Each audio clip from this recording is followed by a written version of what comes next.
You're watching WDAM 7 News at 6. I'm Jeff Morgan.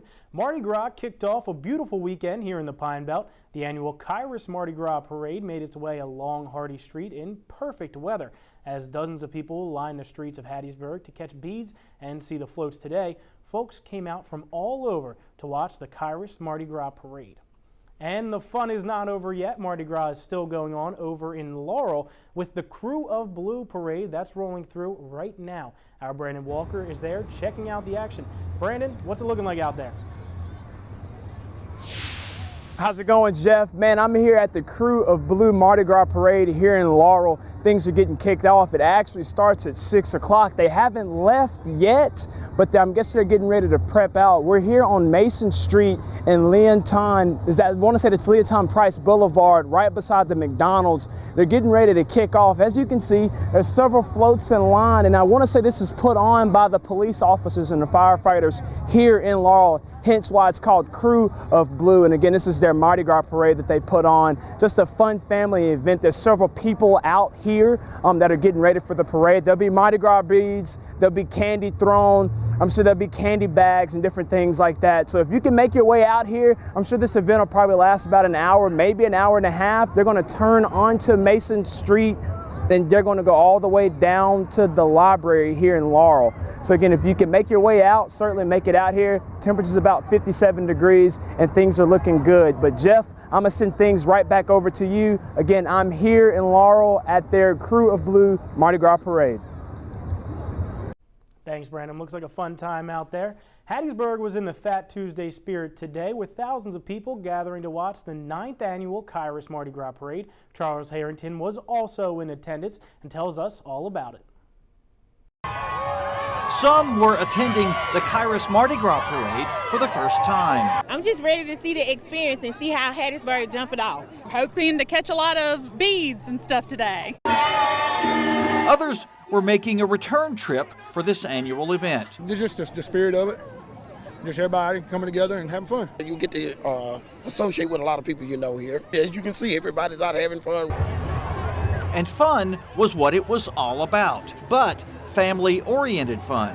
People are not as aggressive, I guess you'd say, as they are in the New Orleans parade. This is good for family right here. New Orleans is more of a party atmosphere. We've gone to a few in Louisiana, but you can't beat hometown, right down the street. And Hardy Street was the main thoroughfare for the parade, which featured dozens of floats, the Southern Miss Dixie Darlings,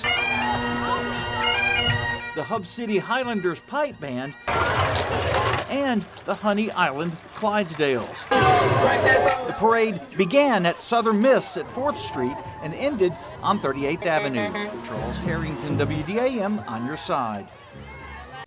You can check out some of the highlights from this weekend's parades on our website.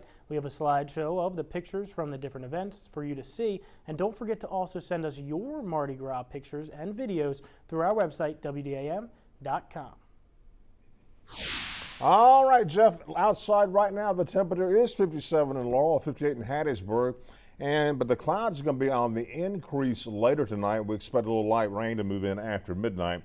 We'll show you what's happening on the radar now. There's a couple of tiny little showers. You can barely see them over there in Marion County and down in Pearl River County. I doubt the moisture is actually touching the ground, to be honest with you, at this point. Here's your forecast. About a 60% chance for light rain after midnight. Around 47 the low here in Hattiesburg. Cloudy. And then the forecast for tomorrow, a good shot at rain again.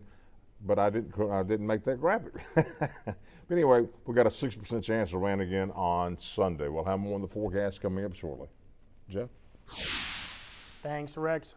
Breaking news tonight at 6, thousands of people are preparing for major flooding across the state. Today, Governor Kate Reeves says he's making sure the state will be prepared. Today's projections are showing the potential, as I mentioned, of this being the third worst flood in our history, and therefore earlier today I did sign a state of emergency to deploy the necessary resources to take care of all Mississippians that are impacted. Evacuations have been issued for several areas in the state. The National Guard will be deployed as needed. The Mississippi Emergency Management Director says thousands of structures could be affected. The Pearl River is projected to reach a major flooding stage late this evening. First responders and high water vehicles are on standby to rescue stranded residents. As Meredith Wood reports, it could be the worst flooding the area has seen in decades. This is a historic event. It's unprecedented in the last 35 years. A state of emergency declared in Mississippi. Several communities along the Pearl River are bracing for the possibility of extreme flooding. This is going to affect a lot of people. It is certainly something that you should not take for granted. Some areas near Jackson, Mississippi have dealt with rising floodwaters for days. But experts say the worst is still to come when the Pearl River crests Saturday evening. It's projected to top out at 38 feet. Officials say that would be historic.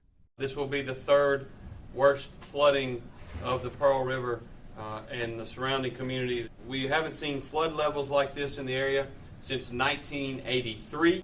More than 2,000 homes are at risk, prompting mandatory flood evacuations in vulnerable areas. Do not wait till the water gets in your house to evacuate.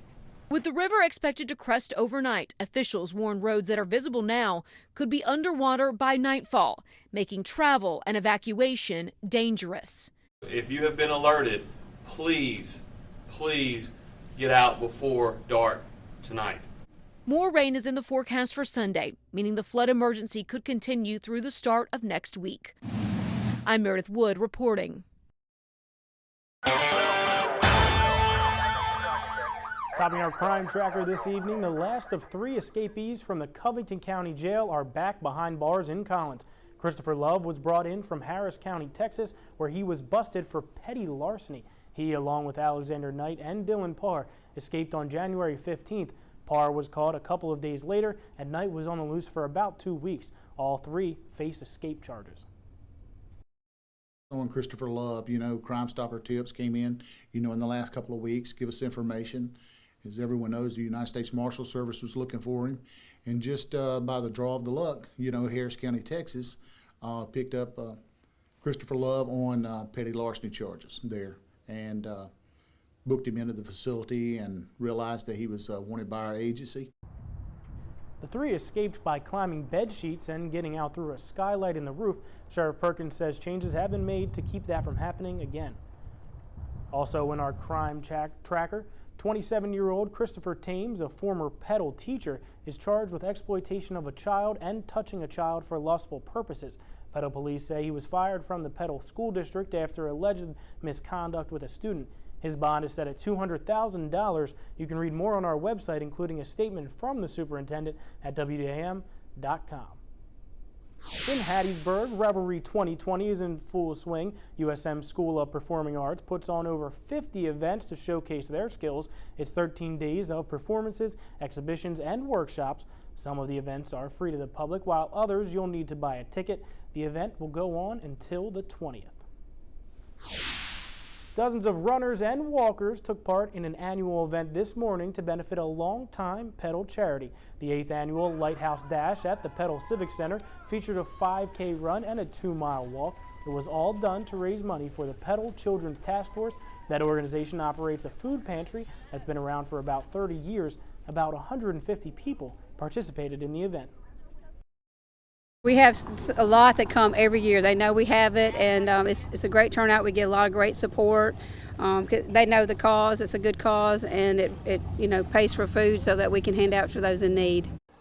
Lowry says about $30,000 was raised from the event. Facebook has quietly released a new app that looks a lot like Pinterest. That tops our look at consumer news. Report says Hobby is a photo sharing app, and according to its page in the App Store, you can capture and organize your creative process like cooking, baking, and arts and crafts. It organizes photos of projects into collections so users can track their progress over time. Welcome back. The U.S. is urging Americans on a quarantine cruise trip to take advantage of Sunday's opportunity to finally leave the Diamond Princess behind. At least 24 Americans on board have been tested positive for coronavirus. That brings the total number of cases on the ship to almost 300. Will Ripley has more.